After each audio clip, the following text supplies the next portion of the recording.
e Ele está conosco. Ele é o Emmanuel, o Deus conosco. Glórias a Deus, aleluia. E nós vamos estar aqui falando da mesma palavra. Querido Pai Celestial, Deus amado, Deus eterno, em nome de Jesus, Senhor, aqui o Senhor receba a oferta de amor esta noite, que é para o sustento desta obra, que ela inicia como uma criança recém-nascida e vai passando por cada processo e até chegar à formatura, o crescimento, a ser adulta, Pai. Por isso, me abençoa este lugar e todos aqueles que passaram aqui, que entraram aqui, que o Senhor venha abençoar também e prosperar na vida daqueles que estão ouvindo este trabalho. Em nome de Jesus e para a glória de Jesus, e assim seja, amém. Muito obrigado, abençoe o dizimista e ofertado da tua obra, em nome do Senhor Jesus, amém. Glórias a Deus, aleluia. Aqui está ouvindo a palavra do Senhor Deus, a irmã Marlene Marques. Que Deus abençoe a vida da irmã Marlene Marques. Deus abençoe a vida do pastor Jorge, em nome do Senhor Jesus, e toda a sua casa, a sua família, em nome de nosso Senhor e Salvador Jesus. Muito obrigado, Senhor, pela vida dos irmãos, por eles estar ouvindo esta palavra, este louvor e agora a palavra neste momento. Que o Senhor dê graça, derrama graça sobre a vida dos irmãos, em nome de Jesus, amém. Glórias a Deus, aleluia. Senhor Deus, em nome de Jesus, que Deus é de abençoar esta casa, enviar pessoas aqui para ouvir a palavra do Senhor Deus no livro de 1 Coríntios, capítulo 12. Eu vou estar fazendo a mensagem aqui falando acerca dos dons espirituais. O apóstolo Paulo, ele estava falando aqui aos irmãos, a igreja não ser ignorante acerca dos dons espirituais. Então ele estava trazendo a palavra, fazendo a igreja compreender o que é dons espirituais e por que Deus dá os dons espirituais aos homens. O Paulo estava abrindo a mente da igreja passada, do seu tempo, e a palavra nos instrói também hoje, abrindo as nossas mentes acerca dos dons espirituais, para que nós também não venhamos ser ignorantes acerca dos dons espirituais, né? Está aqui a palavra do Senhor. Acerca dos dons espirituais, não quero, irmãos, que sejais ignorantes. Ele estava pedindo aos irmãos da igreja, ele não queria que eles fossem ignorantes acerca dos dons espirituais, mas tivessem conhecimento do que é dom espiritual e para que serve na vida do homem o dom espiritual, né? Nós temos que entender e não sermos ignorantes, não ignorar aqueles que estão sendo usados por Deus pelos dons espirituais, ou de falar em línguas, ou de interpretar línguas, o dom da cura, o dom de maravilha, né? Ou o dom da profecia, ou o dom da palavra, né? Não sermos ignorantes neste momento que Deus estiver usando as pessoas, né? Mas observar, receber e guardar e discernir, que aqui também o dom do discernimento, o discernimento é um dom espiritual que está falando aqui na mesma palavra, né? Então, para a gente saber também aplicar o que receber dos dons espirituais através de alguém e também saber aplicar no momento exato, né? Não usar em vão, né? Ou por vanglória, né? E ele diz aqui: vós bem sabeis que ereis gentios. Ele está falando, vocês eram gentios. Mas ele está falando, a palavra está falando comigo, você era gentil. Mas agora eu não sou mais. Agora você também não é mais um gentil. Agora você tem um Deus. Agora eu tenho um Deus, né? Que nos ensina. Vós bem sabeis que ereis gentios levados aos ídolos mudos, conforme ereis guiados. A gente era levado aos ídolos mudos, conforme alguém que nos guiava. Aqueles primeiros, na nossa inocência, alguém mais do que nós, como ao caso da tradição de pai, de mãe, de pessoas que já tinham Era adultos, levava, ensinava, guiava aos inocentes a exortar culto a um ídolo, né, mudo, que nem podia ver, nem ouvir, e nem enxergar, e nem falar, e nem mover, locomover, andar, né? Mas nós eles guiados, né? Eles gentios levados aos ídolos mudos, conforme eles guiados. Agora ele diz: portanto, cada um de nós já passou na nossa inocência, ser ensinado a um Deus, a cultuar um Deus que não fala, a um Deus que não vê, a um Deus que não ouve, a um Deus que não apalpa, a um Deus que não anda, né? A um Deus que não sente, né? Que não podia fazer nem o bem e nem o mal. Um Deus feito pela mão do homem, que é né? Se torna ídolo.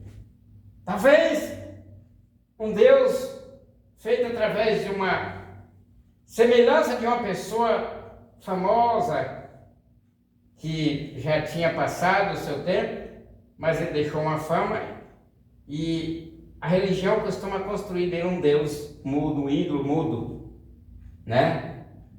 E alguém adulto levava, ou como leva até hoje o inocente, a esse tipo de ídolo mudo que não fala, não vê, não enxerga, não anda, não apalpa, né? Não sente, né? Mas por isso que o Paulo ele estava ensinando a igreja, e por isso que a Bíblia agora nos ensina através das mesmas coisas que Paulo ensinou, que Paulo deixou escrito aqui para os ensinamentos da igreja de hoje, para tirar as pessoas, desinocentar ela, para ela nunca se dar culto, oferecer culto a um Deus, a um ídolo, né? Mas o culto racional ao Senhor Deus dos céus. O racional quer dizer verdadeiro e perfeito, né? Ele diz: portanto, vos quero fazer compreender. Ele estava ensinando que ninguém que fala pelo Espírito de Deus diz Jesus é anátema. E ninguém pode dizer que Jesus é o Senhor senão pelo Espírito Santo, né? Quem é que vai dizer? Ele quer fazer as pessoas compreender essa ação. Portanto, vos quero fazer compreender que ninguém que fala pelo Espírito, né, de Deus, né, diz Jesus é anátema, que Jesus é um mentiroso, que Jesus é enganoso, que Jesus é falso. Ninguém fala. Aquele que fala pelo Espírito de Deus. E ninguém pode dizer também que Jesus é o Senhor, senão pelo Espírito Santo. É pelo Espírito Santo que vem essa confissão de que Jesus é o nosso Senhor, é o meu Senhor, o teu Senhor. Qualquer homem confessa, quando o homem confessa que Jesus é o Senhor, é pelo Espírito Santo. E ele diz, agora ele vai falar no 4, versículo 4. Ora, há diversidade de dons, mas o Espírito é o mesmo. Nessa diversidade de dom, o Espírito é o mesmo. Não é 2 Espíritos, ou 3 Espíritos, ou 4 Espíritos. Cada um Espírito fala uma coisa. É o mesmo Espírito que fala dessas coisas, de todas as coisas, né? E há diversidade de operações, mas é o mesmo Deus, tá vendo? Que opera tudo em todos.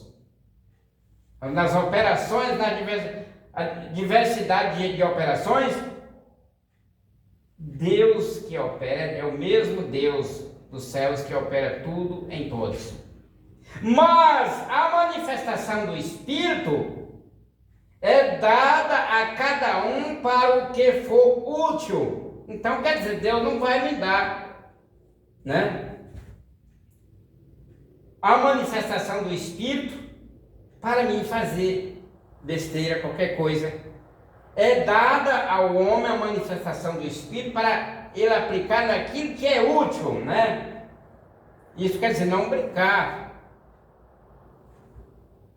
Não viver falando por aí o que não deve fora, usando o pouco que conhece desnecessariamente, né? Por vaidade. É para falar, manifestar dessa manifestação do Espírito, quando Deus ordenar, se preparar para saber o tempo e a hora certa, né? Se é dado para o que for útil, é dada a cada um para o que for útil. Porque a um, pelo Espírito, é dada a palavra, né? A palavra tem que ser pregada dentro da verdade, por verdade, não por engano, né? Ou precipitação. A palavra, né? Dada a palavra da sabedoria, que é a palavra da sabedoria, e a outro pelo mesmo Espírito mesmo, tá vendo? A palavra da ciência. Ciência se ensina dentro da igreja.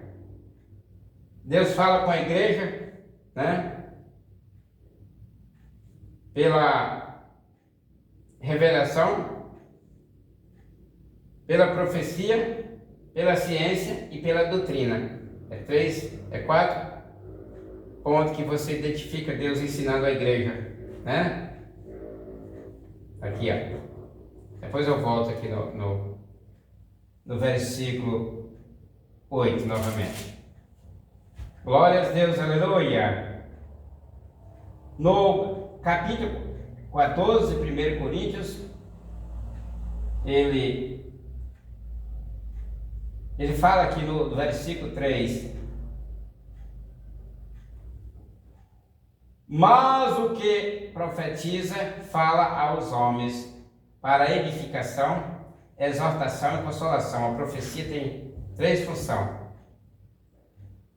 O que fala língua estranha edifica-se a si mesmo, mas o que profetiza edifica a igreja.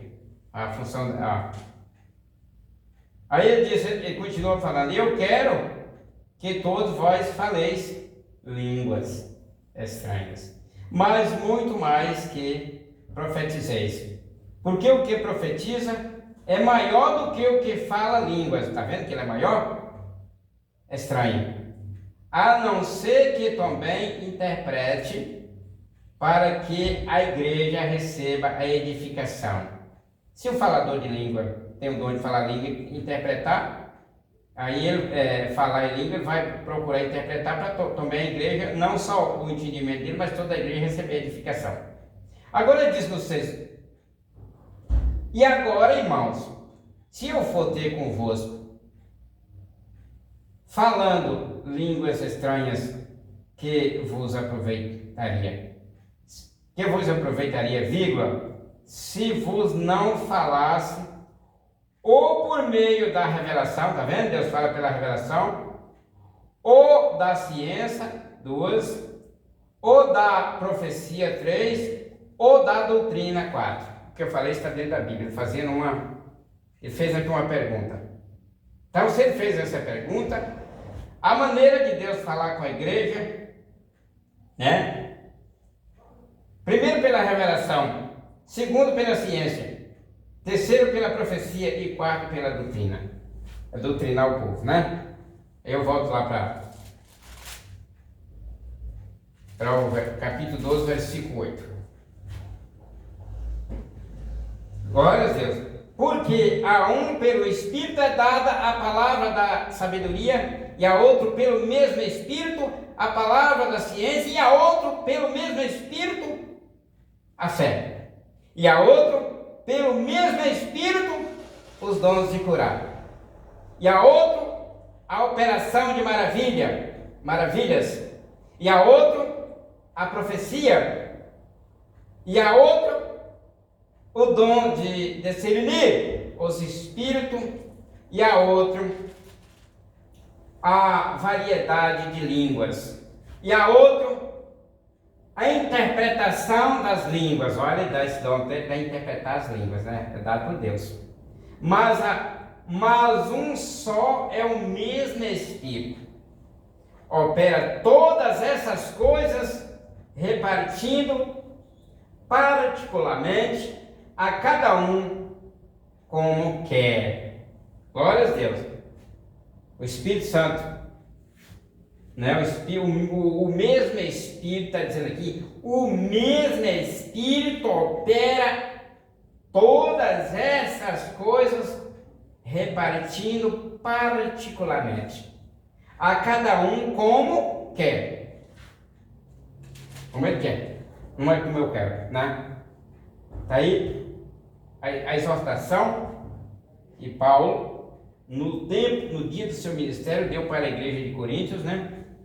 Para a igreja do Senhor, que é essa mesma de hoje, para aqueles que obedecem o Evangelho, para aqueles que não se envergonham do Evangelho, para aqueles que escolheram renunciar às obras deste mundo para servir a Deus, para pregar o Evangelho, para meditar no Evangelho, para viver do Evangelho, alimentar o seu espírito, a sua alma desta palavra, adquirir conhecimento e santificação através desta palavra, e ter a esperança da vida eterna.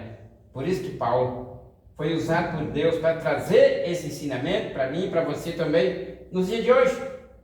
Ele ensinou lá no seu tempo, 2000 anos atrás, mas a Bíblia deixou o relato para nós seguirmos a mesma doutrina apostólica, alimentar das mesmas coisas, falar das mesmas coisas e sermos edificados para a glória do Senhor Jesus, né? Então o culto chegou ao fim.